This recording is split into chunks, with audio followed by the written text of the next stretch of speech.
Shalom Bapak Ibu, kita lanjut dengan seri Reflections on Jesus atau refleksi tentang Yesus Kristus. Dan untuk sesi yang pertama kita lihat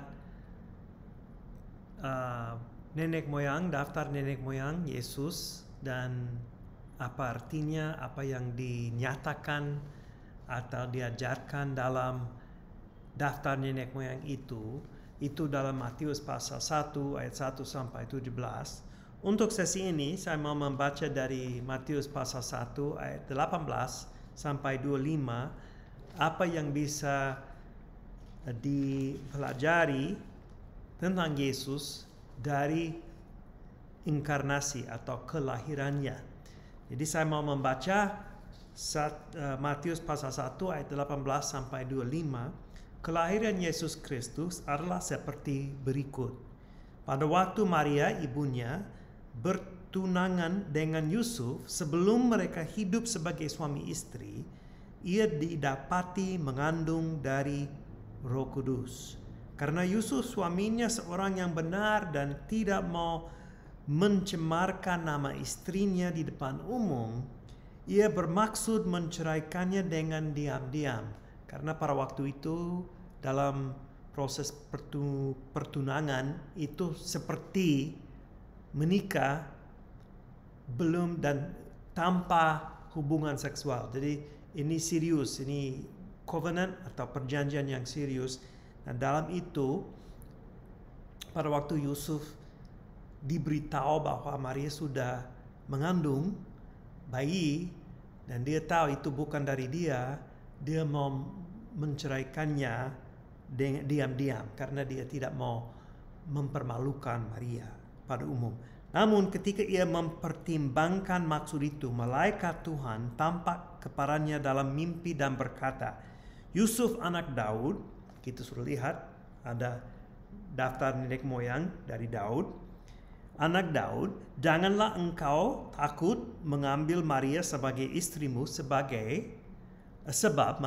anak yang di dalam kandungannya adalah dari Roh Kudus. Ia akan melahirkan anak laki-laki dan engkau akan menamakan dia Yesus, karena dialah yang akan menyelamatkan umatnya dari dosa-dosa mereka." Semuanya itu terjadi supaya digenapi yang difirmankan Tuhan melalui Nabi, "Sesungguhnya anak darah itu akan mengandung dan melahirkan seorang anak laki-laki, dan mereka akan menamakan dia Immanuel," yang berarti Allah berserta kita. Sesudah bangun dari tidurnya, Yusuf berbuat seperti yang diperintahkan malaikat Tuhan itu kepadanya. Ia mengambil Maria sebagai istrinya, tapi tidak bersetubuh dengannya sampai Maria melahirkan seorang anak laki-laki, dan Yusuf menamakan dia Yesus. Jadi apa yang kita bisa tahu tentang Yesus dalam teks ini? Yang pertama, Maria dikandungkan oleh Roh Kudus. Dalam pengakuan rasuli itu dikandung dari Roh Kudus. Jadi ini bukan dari manusia, bukan dari laki-laki. Allah tidak bersetubuh dengan Maria seperti yang dikatakan agama lain tentang pengajaran Yesus, tetapi Roh Kudus mengauni Maria seperti yang malaikat itu berkata kepada Maria dalam Lukas pasal 1 ayat 35 setelah Maria bertanya, bagaimana saya bisa mengandung bayi karena saya belum menikah, jadi belum ada hubungan seksual dengan laki-laki. Jawab malaikat itu kepadanya, "Roh Kudus akan turun ke atasmu dan kuasa Allah yang maha tinggi akan menaungi engkau. Anak yang dilahirkan itu kudus dan akan disebut anak Allah." Jadi yang pertama, Roh Kudus mengaungi Maria dan Yesus seperti dibenahi di dalam kandung Maria. Nah, yang kedua, dia diberikan nama Yesus atau Yeshua. Nah, nama Yesus berarti juru selamat atau penyelamat, orang yang akan menyelamatkan. Dia dikasih nama itu karena dia akan menyelamatkan bangsa Israel dari dosa-dosa mereka. Tetapi bukan bangsa Israel aja, tetapi bangsa-bangsa lain. Ini sesuai dengan panggilan Abraham dan berkat perjanjian kepada Abraham. Tuhan akan memberkati Abraham supaya dia bisa menjadi berkat kepada bangsa-bangsa lain. Lewat anak yang berasal dari Abraham, keselamatan itu bisa digenapi oleh karena Yesus Kristus.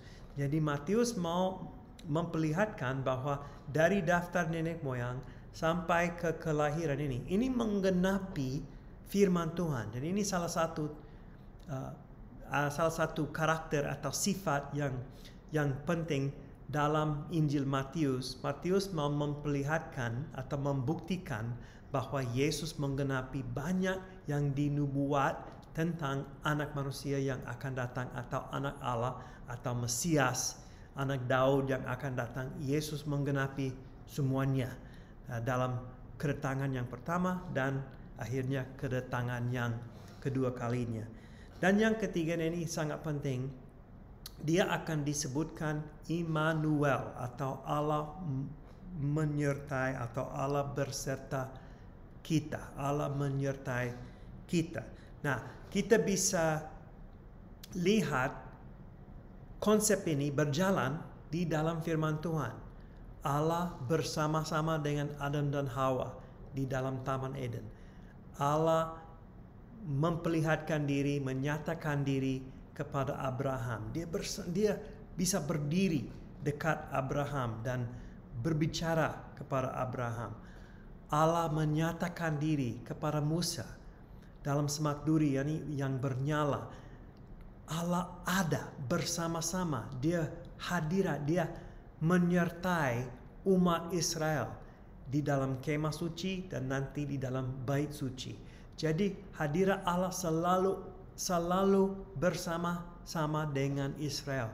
Allah ada, Allah menyertai. Ini salah satu konsep tentang Allah, teologi besar atau big picture, gambaran besar di dalam firman Tuhan, yang mana Allah selalu mau menyertai umatnya. Dia mau bersama-sama dengan penciptaannya. Masalahnya dosa meninggalkan kita, memisahkan kita dari Tuhan. Dosa kita itu memisahkan kita, itu membuat satu jarak yang jauh sekali dari Tuhan yang tidak bisa dicapai dengan kemampuan sendiri.